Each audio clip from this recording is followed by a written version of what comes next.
जय हिंद बच्चों, स्वागत है आप सभी का आपके अपने इस यूट्यूब चैनल पे। साथियों, चैप्टर नंबर 4 हिस्ट्री का आप लोगों का जो सब्जेक्टिव क्वेश्चन आंसर है वो रह गया था, तो उसे आज हम लोग कवर कर लेंगे। इसमें आपको सारे अति लघु लघु और दीर्घ एक एक प्रश्न मिल जाएंगे, तो बिंदास होकर के लास्ट तक वीडियो को देखना और इसे अपना नोट्स में ऐड कर लेना, ताकि आगे चल करके ज़्यादा आपको परेशानी ना हो और एग्जाम में मैक्सिमम नंबर आप गेन करें। हाँ, ध्यान देना आंसर लिखने के फॉर्मेट पे।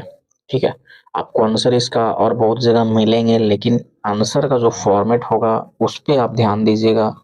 क्लासेस में आप देते ही हैं, साथ ही यहाँ पे भी ध्यान दीजिएगा आंसर का फॉर्मेट क्या हो रही है ना। लाखों स्टूडेंट्स एग्जाम देंगे, आपको भी पता है, आप भी रहोगे उसमें, और लाखों कॉपियां सेम मिलेंगी जैसा मार्केट में मिलता है नोट्स वैसे ही। लेकिन मैंने कोशिश किया है आंसर फॉर्मेट को सुधारने का, क्योंकि आपको अन्य की तुलना में आपकी कॉपी अलग बनाएगी और यही आपका नंबर बढ़ाने में मदद करेगा। आइए शुरू करते हैं। आप सभी देखते हैं तो चैप्टर नंबर 4, जो कि जिस चैप्टर का नाम है भारत में राष्ट्रवाद, अति लघु प्रश्न से शुरू होता है। और पहला प्रश्न है खिलाफत आंदोलन। खिलाफत आंदोलन क्यों हुआ, है ना। खिलाफत आंदोलन क्यों हुआ, पहला ही प्रश्न है। तो इसका उत्तर हो जाएगा, प्रथम विश्व युद्ध के बाद तुर्की के सुल्तान जो कि खलीफा था, उसकी शक्ति और प्रतिष्ठा को बहाल करने के लिए भारतीय मुसलमानों ने वर्ष 1919 से 20 में अंग्रेजों के विरुद्ध यह आंदोलन शुरू किया था। अच्छा हाँ, एक स्पेसिफिक वीडियो, यहाँ तो मैंने सिर्फ आंसर फॉर्मेट करके आप लोगों को दिया है, और हाँ, इस आंसर फॉर्मेट को आप पीडीएफ को ले सकते हो आप हम हमारे मतलब कि आराम से टेलीग्राम ग्रुप में जुड़ करके। अशोक सर ब्रिलियंट है ना, Ashok sir brilliant Telegram group है, सर्च कीजिएगा, वहाँ पे ये पीडीएफ आपको मिल जाएंगे। ठीक है, तो ये तो आंसर फॉर्मेट के लिए मैं बता रहा हूँ। बाकी जैसे खिलाफत आंदोलन का मैटर पूरा हमने ऑलरेडी वीडियोस के माध्यम से समझा रखा है, तो वो भी आप होम पेज चेक करके या प्ले लिस्ट में आपको इजीली मिल जाएगा, आप वहां से देख सकते हैं। ठीक है, फिलहाल दूसरा क्वेश्चन की ओर आते हैं। दूसरा क्वेश्चन है रॉलेट एक्ट। इसके बारे में मतलब पॉइंट वाइज जितने भी टॉपिक्स थे ना, सबके बारे में पूरी कहानी हमने बता रखा है, 2 से 4 5 मिनट जो भी है का था, पूरा एकदम डिटेल में, है ना।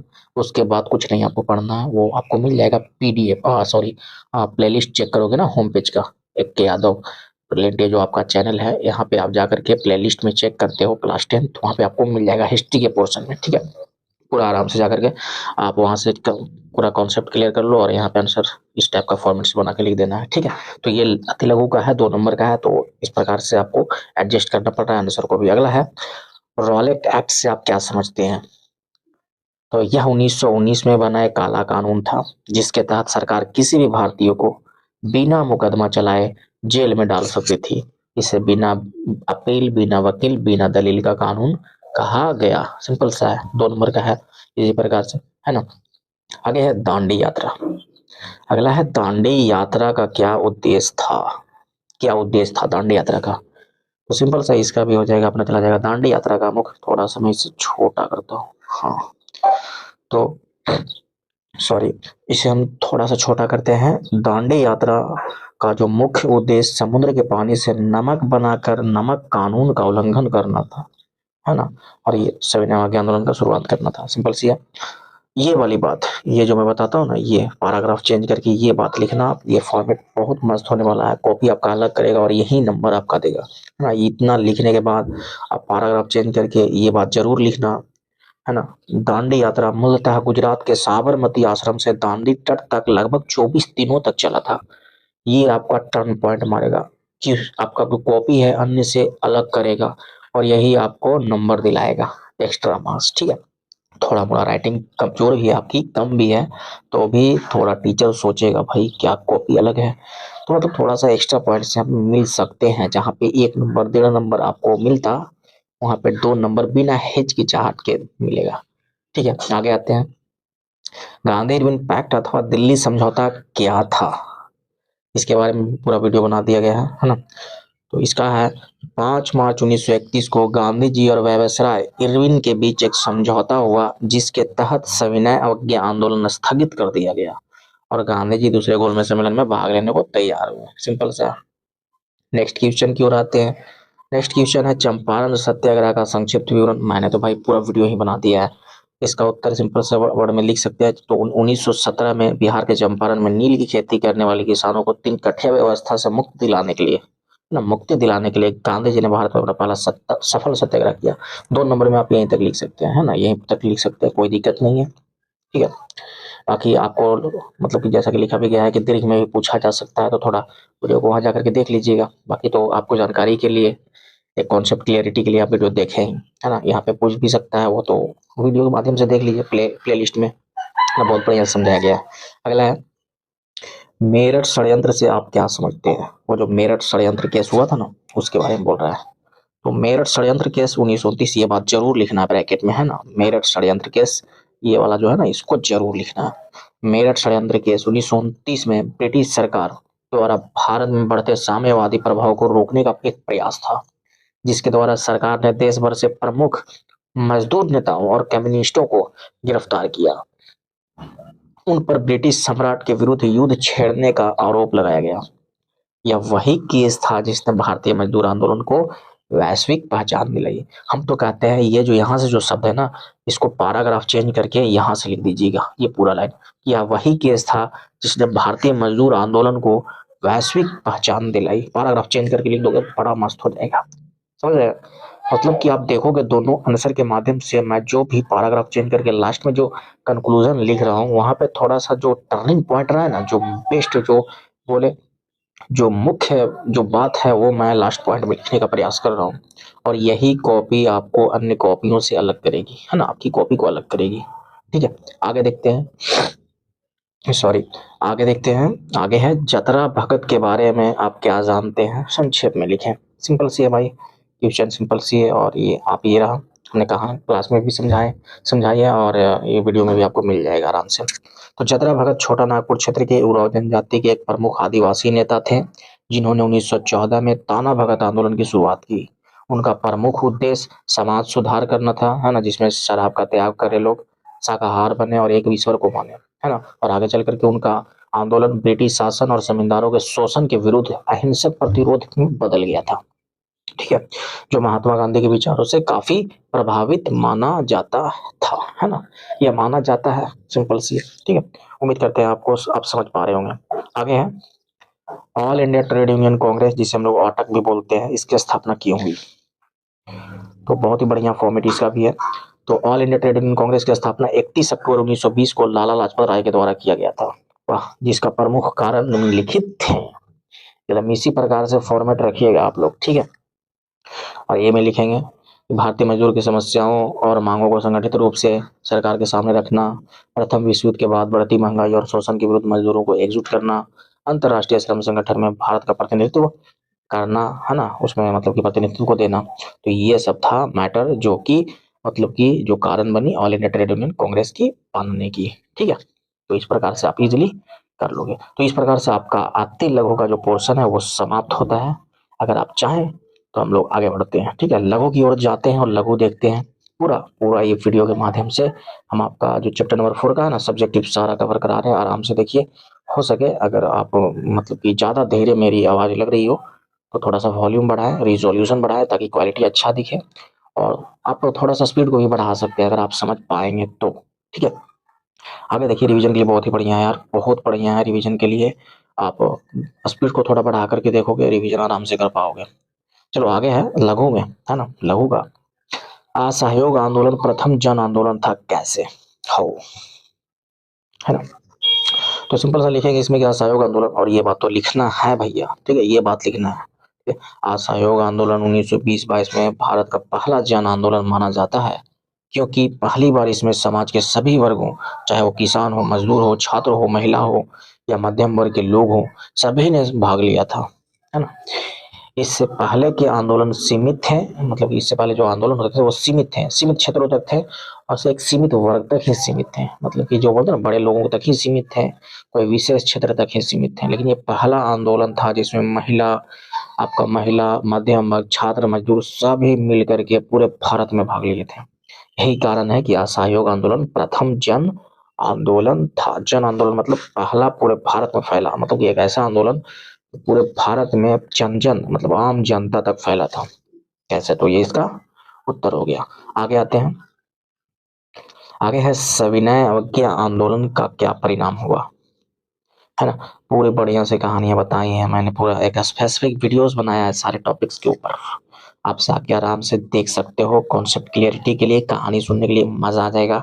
और जब आपका कॉन्सेप्ट क्लियर होता है तो आप आंसर खुद से भी लिख पाते हैं। लेकिन जो बच्चे नहीं लिख पाते हैं और या तो फिर आपको कंफ्यूजन रहता है कि नहीं हमको बेस्ट से बेस्ट चाहिए, तो वो आपके लिए ये वीडियो है ना, ये आपका नोट्स है। और यहाँ से लिखिए, कोई दिक्कत नहीं है, टेंशन लेने की आवश्यकता नहीं है। तो असहयोग आंदोलन के क्या परिणाम हुए, अगर हम लोग इसमें देखें तो लिखेंगे असहयोग आंदोलन 1930 में प्रमुख जो हुआ था, इसके प्रमुख परिणाम निम्नलिखित रहे हैं। ठीक है, या सविनय अवज्ञा आंदोलन के प्रमुख परिणामों को हम निम्न बिंदुओं के माध्यम से समझ सकते हैं। जैसा कि हमने क्लास में भी कई बार बोला है कि कोई भी एक फॉर्मेट पकड़ लो दीर्घ का और उसी को फॉलो करो बार बार, क्या है ना। तो आइए निम्नलिखित परिणामों को हम निम्नलिखित रूपों में देख सकते हैं।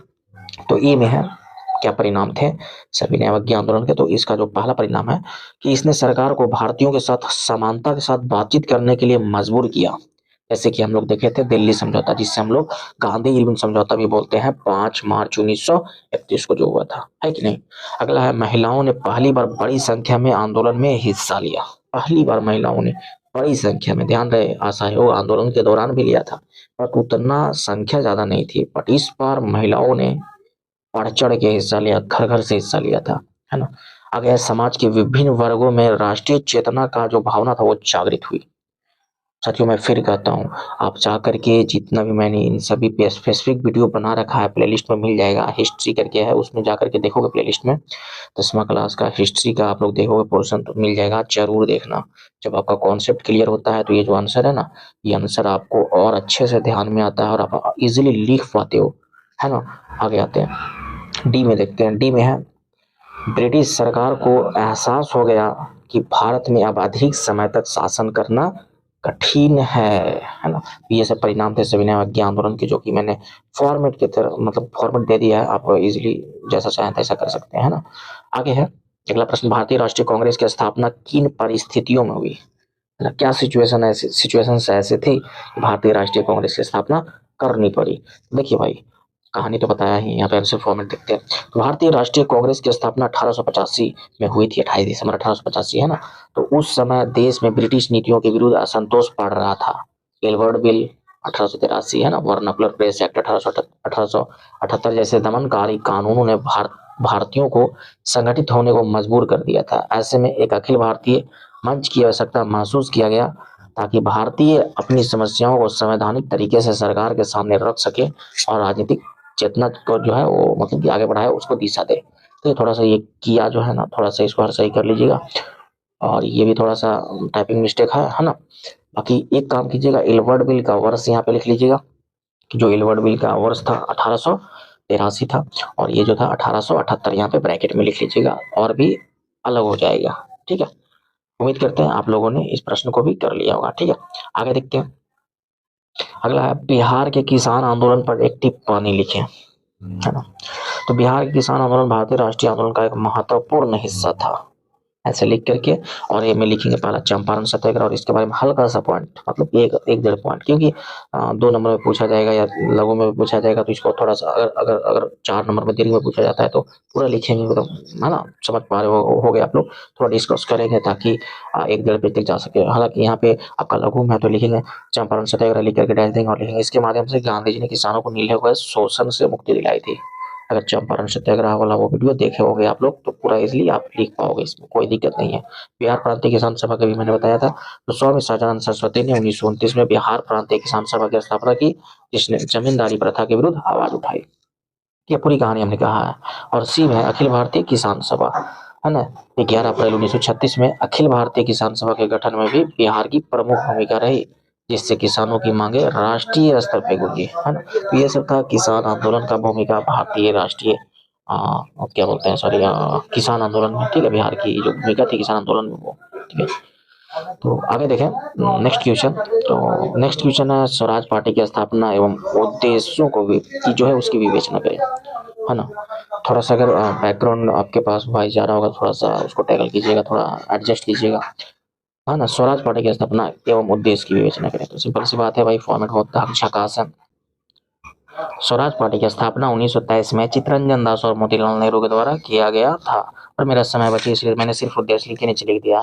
आप लोग यहाँ पे थोड़ा सा लिख लीजिएगा, स्वराज पार्टी के उद्देश्य ये थे, है ना। यानी कैसे लिख सकते हैं, स्वराज पार्टी के उद्देश्य और लिख करके डैश दीजिएगा और यहाँ लिखना शुरू कीजिएगा।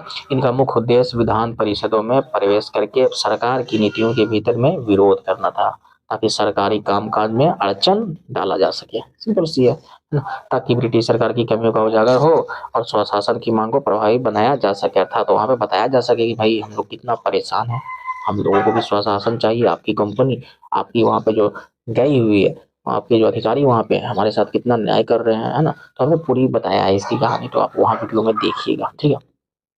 तो भाई साहब ये था आपका लघु भी खत्म हुआ, अति लघु और लघु हो गया इस प्रकार से समाप्त। उम्मीद करते हैं कि आपका अब दीर्घ भी हम लोग देख लेते हैं, है ना। दीर्घ वाला प्रश्न भी हम लोग देख लेते हैं। अगर वीडियो को अब तक लाइक नहीं किए हैं तो भैया कब करेंगे। हाँ, अच्छा, भैया का मतलब सिर्फ लड़कों से नहीं है, हमारी प्यारी प्यारी शेरनियों से भी है ना। तो थोड़ा सा आप लोग भी लाइक कर दीजिएगा। थोड़ा ऐसा ना सोचिएगा कि मैं पुरुष प्रधान हूँ, ऐसा नहीं है ना। एक जो है ना, हमारी छोरी छोरों से कम है कि, है कि नहीं। तो चलिए आते हैं डायरेक्ट पॉइंट पे। दीर्घ उत्तरीय प्रश्न को अब हम लोग देखते हैं। तो दीर्घ उत्तरीय प्रश्न में पहला जो प्रश्न है साथियों वो है, प्रथम विश्व युद्ध का भारतीय राष्ट्रीय आंदोलन के साथ अंतर संबंधों की विवेचना करें। बहुत ही शानदार तरीके से मैंने वीडियोस मतलब कि वहाँ पे समझाई है, वीडियोस भी बनाई है हमने।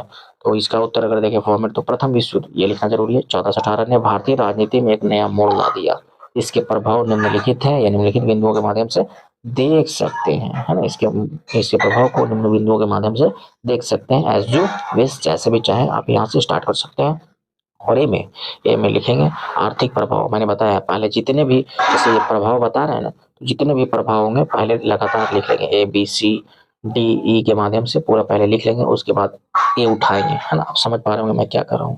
पहले सारे जितने भी प्रभाव हैं लिख देंगे, A B C D E लगातार, उसके बाद उठाएंगे ए। और ए में है आर्थिक प्रभाव, और इसमें लिखेंगे युद्ध के कारण रक्षा व्यय में भारी वृद्धि हुई, जिसकी भरपाई के लिए अंग्रेजों ने करों में वृद्धि की और वस्तुओं की कीमतें बढ़ गईं। इससे आम जनता में ब्रिटिश शासन के प्रति गहरा असंतोष पैदा हुआ। दूसरा है सैनिक भर्ती।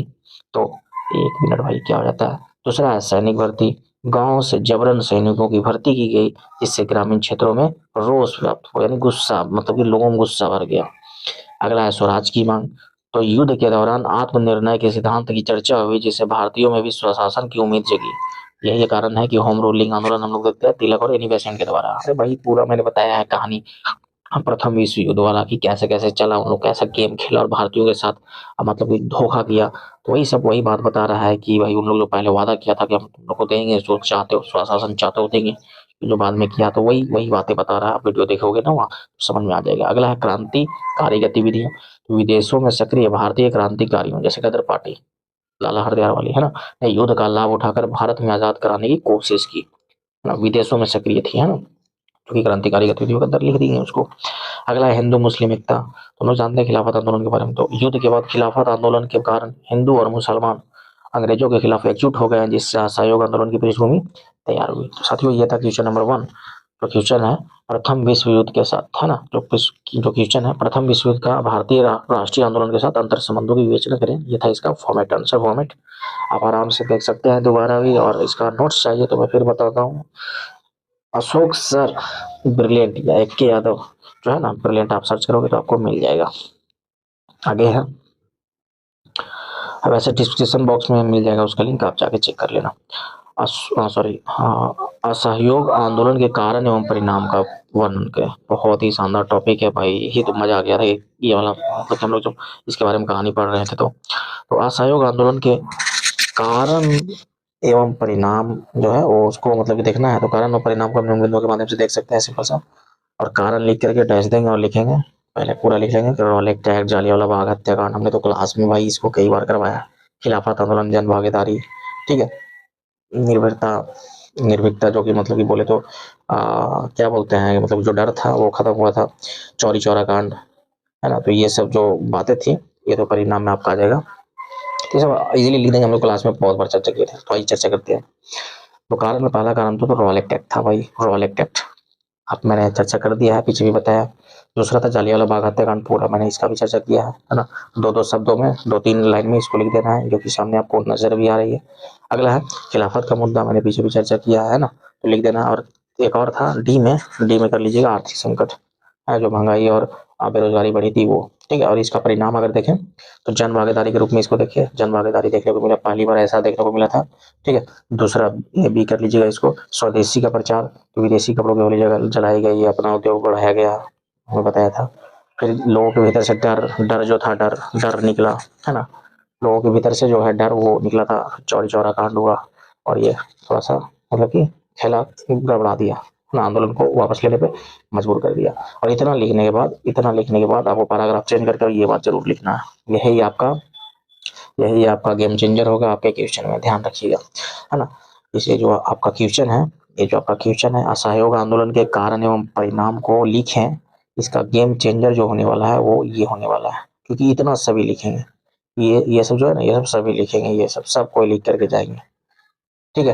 लेकिन ये एक्स्ट्रा वो ये है कि हालांकि इन तमाम रुझानों के बावजूद इस आंदोलन ने कुछ समय के लिए राष्ट्रवादियों को हताश जरूर किया, पर आगे चल के भारत छोड़ो आंदोलन को स्वतंत्रता का अंतिम हथियार के रूप में प्रयोग के लिए भी प्रेरित किया था। गजब का लाइन है ना, ये पंच लाइन है, और इसको आपको पैराग्राफ चेंज करके जरूर लिख करके आना है ना। चलिए नेक्स्ट क्वेश्चन देखते हैं। और टाइपिंग मिस्टेक है, ठीक है। ये 5वां क्वेश्चन आ गया, तीसरा होना चाहिए था। चलिए 5वां देख लेते हैं, है ना। इससे कोई मतलब नहीं रखता है, ठीक है। क्वेश्चन देखते हैं, क्वेश्चन ये आपका ये है, अगला क्वेश्चन, भारतीय राष्ट्रीय आंदोलन में गांधी जी के योगदान की विवेचना करें। गांधी जी की योगदान की विवेचना करें तो या तो फिर आप गांधी जी का थोड़ा सा जो क्लास में बताया भी है, या फिर यहाँ पे भी मैंने बताया है, आपको वीडियोस मिल जाएंगे कि मैंने अगर गांधी जी के बारे में लिखना है तो यहाँ पे आप 2 तरीके से लिख सकते हैं। पहला तरीका तो यहाँ पे आपको फॉर्मेट में लिखा हुआ है, दूसरा तरीका ये भी है जो रटना नहीं पड़ेगा, और वो ये है कि गांधी जी के बारे में थोड़ा सा बैकग्राउंड बता दीजिए, और उसके बाद उनके द्वारा जो जो आंदोलन किया गया है, नेतृत्व किया गया, उसको उसके बारे में चर्चा कर दीजिए। जैसे 1917 में चंपारण सत्याग्रह के बारे में चर्चा कर दीजिए, ठीक है। असहयोग आंदोलन के बारे में चर्चा कर दीजिए, सविनय अवज्ञा आंदोलन के बारे में चर्चा कर दीजिए, भारत छोड़ो आंदोलन के बारे में चर्चा कर दीजिए, उनसे रिलेट करते हुए मैंने बताया है पूरा वीडियो में, तो आप वहां भी देख सकते हैं, उस प्रकार से करिए। या तो फिर आप इस प्रकार से कर सकते हैं कि राष्ट्रीय आंदोलन में गांधी जी के योगदान की विवेचना करें, ठीक है। तो देखिए, महात्मा गांधी ने भारतीय स्वतंत्रता संग्राम को एक नया आयाम दिया, उनके प्रमुख योगदान इस प्रकार है। तो लगातार पहले लिख लेंगे उसी प्रकार से ना, ABCDEF करके लिख लेंगे। सत्य और अहिंसा, जन आंदोलन का निर्माण, सामाजिक सुधार आदि, है ना। ये सब जितना भी होगा ना, जितने भी पॉइंट होंगे वो सारे पॉइंट्स योगदान के रूप में वो लिख लेंगे। उसके बाद ये लिखेंगे और लिखेंगे सत्य अहिंसा, और अब इसको इसके अंदर अंदर में मतलब इसको डील करेंगे। सत्य और अहिंसा में लिखेंगे, गांधी जी ने सत्याग्रह को एक हथियार के रूप में पेश किया, जिसने नैतिक बल के सामने ब्रिटिश साम्राज्य को चुनौती दी, ठीक है। अगला है जन आंदोलन का निर्माण, इसमें लिखेंगे उन्होंने कांग्रेस को उच्च वर्ग की संस्था से बदलकर आम जनता की संस्था में बदल दिया। चंपारण, खेड़ा, अहमदाबाद के सफलता के बाद उन्होंने असहयोग, सविनय और जो है आपका भारत छोड़ो आंदोलन जैसे बड़े आंदोलन चलाए, है ना। फिर सामाजिक सुधार में अगर देखें तो सामाजिक सुधार में उन्होंने समाज में व्याप्त छुआछूत के विरुद्ध अभियान चलाया, महिलाओं की शिक्षा और जन भागीदारी पर भी जोर दिया, आपसी एकता की वकालत की, है ना। तो ये सब बातें इसमें लिख देंगे। और एक है चरखा और खादी, इसको स्वदेशी के रूप में भी लिख सकते हैं यहाँ पे। तो उन्होंने आत्मनिर्भरता के लिए खादी को अपनाया, जिससे स्वदेशी की भावना को बल मिला। और ये है आपका 5 पॉइंट, ये जो होगी आपका 5 पॉइंट होगी कि समग्रता हम यह कह सकते हैं कि गांधी जी ने केवल राजनीतिक आजादी नहीं दिलाई, बल्कि सामाजिक और नैतिक उत्थान के लिए भी कार्य किया था। ये आपका पंच लाइन है, लास्ट वाला पैराग्राफ चेंज करके लिख दीजिएगा। ये आपको सभी जगह मिल जाएगा ऊपर वाला, लेकिन ये पंच लाइन है, ये सब आपको कहीं भी मिल जाएगा, लेकिन ये पंच लाइन है, इसको आप जरूर ऐड करके आइएगा, जो आपका नंबर बढ़ाएगी, ठीक है। आगे आते हैं, सविनय अवज्ञा आंदोलन के कारणों की विवेचना करें, है ना। तो लिखेंगे आराम से कि 1930 में शुरू हुए सविनय अवज्ञा आंदोलन के पीछे कई कारण महत्वपूर्ण थे, जिसे हमने बिंदुओं के माध्यम से देख सकते हैं, ठीक है। इसको भी वैसे ही डायरेक्टली मतलब ABCD करके पहले लिख लेंगे, उसके बाद ए उठाएंगे, ए लिख करके लिखेंगे साइमन कमीशन का विरोध, और इसको डील कर देंगे पूरे बढ़िया से, मैंने वीडियोस में बताया है। 1928 में भारत आए साइमन कमीशन एक भी भारतीय सदस्य नहीं था, जिससे भारतीय भारी अपमान का भावना, मतलब कि उनको अंदर लगे कि भाई हमें अपमानित किया जा रहा है, हमारे सुधार के लिए लाया जा रहा है, आपको ये नहीं है मेरा, ठीक है। तो लिख देंगे इसमें पूर्ण स्वराज की मांग। तो 1929 में लाहौर अधिवेशन में कांग्रेस ने पूर्ण स्वराज का लक्ष्य घोषित किया था। सरकार द्वारा इस पर ध्यान न दिए जाने के कारण आंदोलन अनिवार्य हो गया, है ना। आर्थिक मंदी 1929 वाला सारा हमने बताया है आपको, इसको तो मतलब कि जरूरत ही नहीं पड़ेगा। जो भी हमारे ऑफलाइन क्लासेस में जो जुड़े हुए थे उनको तो जरूरत ही नहीं पड़ेगा, ये सब जो लॉन्ग क्वेश्चन हैं या तो फिर जो शॉर्ट क्वेश्चन हैं एक दो छोड़ करके नहीं, जरूरत नहीं पड़ेगी याद बात करने की, ठीक है, लिख लेंगे वो, क्योंकि बहुत मेहनत इस पर किया गया है, ठीक है। आर्थिक मंदी में लिखेंगे वैश्विक आर्थिक मंदी के कारण किसानों की फसल के दाम गिर गए, लेकिन लगान कम नहीं किया गया, इससे किसान वर्ग ब्रिटिश सरकार के विरुद्ध हो गई, है ना, सिंपल सी है। अगला है गांधी जी की 11 सूत्रीय मांगे। तो गांधी जी ने व्यवसाय जीवन के सामने जो है नमक कर हटाने और भू राजस्व कम करने जैसी 11 मांगे रखी थी, है ना। और पैराग्राफ चेंज करके ये बातियां लिख देना जो कि पंच पॉइंट है ना। पैराग्राफ चेंज करना है, लिखना है, परंतु सरकार द्वारा इन्हें ठुकरा दिए जाने के कारण गांधी जी ने दांडी यात्रा के साथ नमक कानून तोड़कर आंदोलन की शुरुआत कर दी। परफेक्ट है ना, परफेक्ट हो जाएगा। आगे आता है अगला क्वेश्चन, भारत में मजदूर आंदोलन के विकास का वर्णन करें। मजदूर आंदोलन का विकास करें, तो इसमें लिखेंगे भारत में मजदूर आंदोलन का विकास को हम निम्न बिंदुओं के माध्यम से देख सकते हैं, है ना। ये में लिखेंगे शुरुआती दौर, और लिखेंगे 19वीं सदी के अंत में मजदूरों की स्थिति अत्यंत दयनीय थी, है ना। शुरुआती विरोध जो होते थे वो असंगठित थे, है ना, असंगठित थे, ठीक है। तो शुरुआती दौर क्या था कि वहाँ पे मजदूर जो थे वो मतलब कि जो स्थिति थी मजदूरों की बहुत ही ज्यादा दयनीय थी, बहुत ज्यादा खराब थी, और आंदोलन होते भी थे तो असंगठित थी, मतलब कोई प्लान नहीं था, कोई प्लान नहीं, बस लड़ जाना है ना। इधर लड़ता था, इधर का प्रॉब्लम इधर लड़ा, उधर का प्रॉब्लम उधर लड़ा, और मार के बैठा दिया जाता था, निपटा दिया जाता था, तो असंगठित थे। दूसरा, अटक की स्थापना।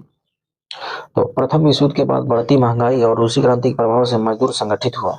1920 में all India trade union congress ऑक्टक 31 अक्टूबर 1920 ने बताया आपको, 1920 में all India trade union congress ऑक्टक की स्थापना हुई, जिसने मजदूरों को एक राष्ट्रीय मंच प्रदान किया। सी में वामपंथ का प्रभाव, 1920 के दशक के उत्तरार्ध में कम्युनिस्टों के प्रभाव से मजदूर आंदोलन अधिक आक्रामक हो गया। डी में मजदूर और राजनीति, सविनय अवज्ञा आंदोलन, भारत छोड़ो आंदोलन के दौरान मजदूरों ने न केवल अपनी मांगों के लिए बल्कि देश की आजादी के लिए भी कारखानों को बंद किया और सड़कों पर उतरे, है ना।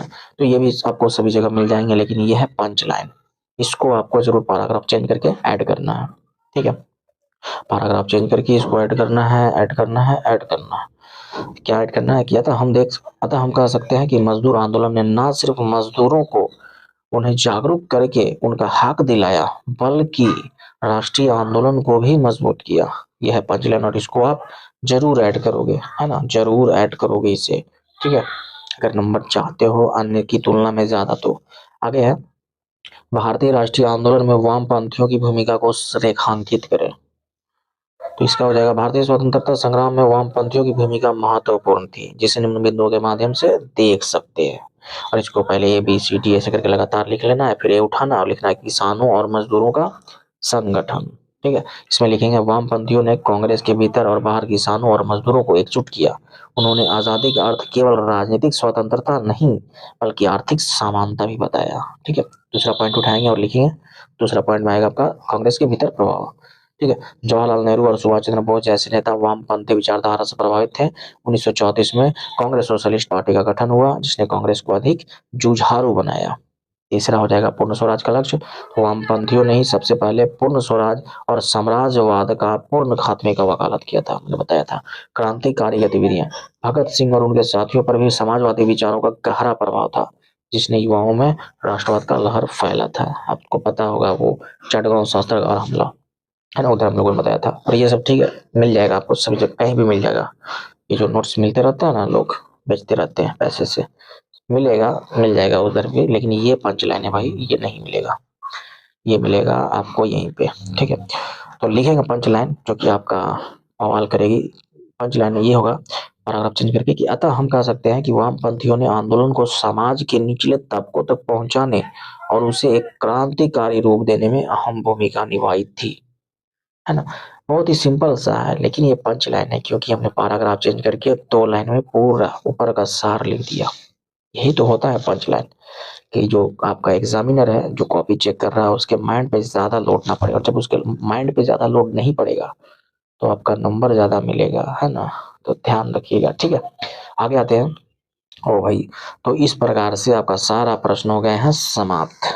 तो साथियों, ये वीडियो कैसा लगा? Chapter number 4 class 10th history Bharat में राष्ट्रवाद, जितने भी सब्जेक्टिव क्वेश्चन थे अति लघु, लघु और दीर्घ, हमने समाप्त कर दिए हैं। अगर आप नहीं देखे हैं वीडियो को, जा करके पहले इसे देख लीजिए, लाइक करके एक प्यारा सा कमेंट दे दीजिए और होम पेज में जाइए, प्लेलिस्ट बना हुआ है ना, प्लेलिस्ट में जाकर चेक कीजिए। क्लास 10th होगा या हिस्ट्री के नाम से पोर्शन बना हुआ होगा, सब चीज आपको मिल जाएगा। आप देखते जाइएगा हाइलाइट्स, ठीक है। एक भी क्वेश्चन बाहर से नहीं आने वाला है, ठीक है, हाँ तो भरोसा कर सकते हैं। बाकी आपका एग्जाम मस्त जाए। Thank you. जय हिंद, धन्यवाद।